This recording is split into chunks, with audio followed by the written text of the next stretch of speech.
Nicole Zedeck, correspondent with I-24 News, is joining us now. Thank you. What more are you hearing about this exchange within the last few hours between IDF forces within Gaza? Well, the IDF forces are claiming that there was an absolute violation of the ceasefire as of today, with not only different explosive devices detonating and injuring some soldiers in the northern part of the Gaza Strip, but also incidents of live fire as well, targeting some of these soldiers.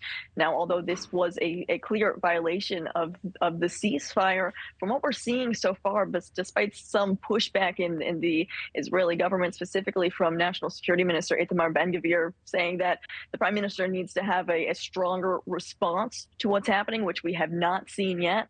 But that's because right now the main goal is that we do want to see those 10 hostages that are set to be released tonight return back to Israel.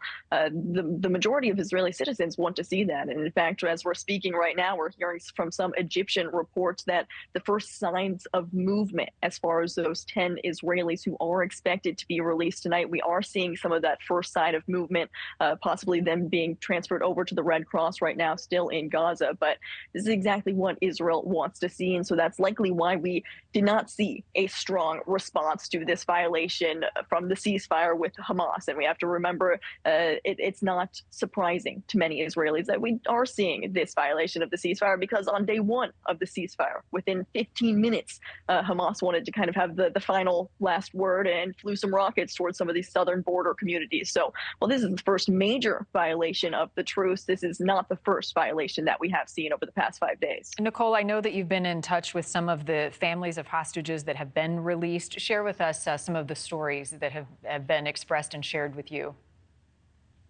As far as what we're hearing, the emotional reunions, that's something that is so heartwarming and does give hope as to hopefully we will see more of these heartwarming reunions. But Marni, what we're hearing as far as what these hostages went through, we're finally learning a little bit about the conditions that they've been kept in. Right on your screen right now, that's actually a 12-year-old boy.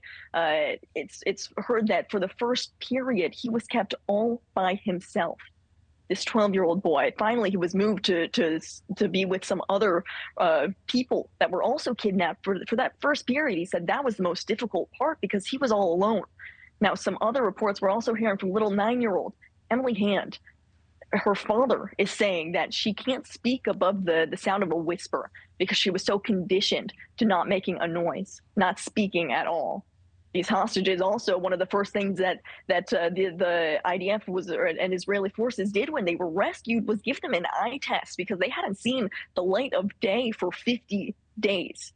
So when we're learning more about the condition that these hostages were kept in, hearing from the hostages themselves, 3 hostages now, that's what is so difficult, because you hear from the one hand these families, but as a lot of them are returning home, they're returning back to Israel, but they actually don't have homes to return to because their homes in the southern communities have been completely demolished, completely destroyed, these communities.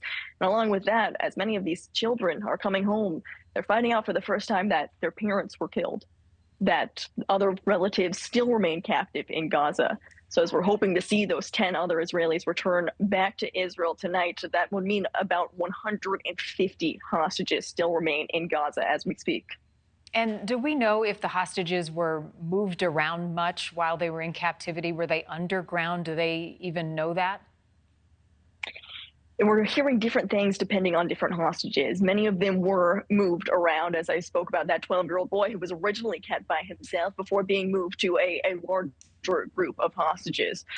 Many of them also, while they were held underground, or they might have seen certain windows as well, but they were told not to open the windows or not to move the curtains. And as we've seen in some of the different IDF footage that they revealed in some of these different terrorist tunnels underground, it does show clearly that there were curtains behind a couch in an underground tunnel. So almost to give the illusion of maybe there is something behind this curtain, but in reality, they're held underground. So each hostage does seem to have a different situation as far as the movement, but for the most part, what we're hearing is the ones that have been released so far, a good amount of them were kept together throughout the days as we're seeing these certain groups released.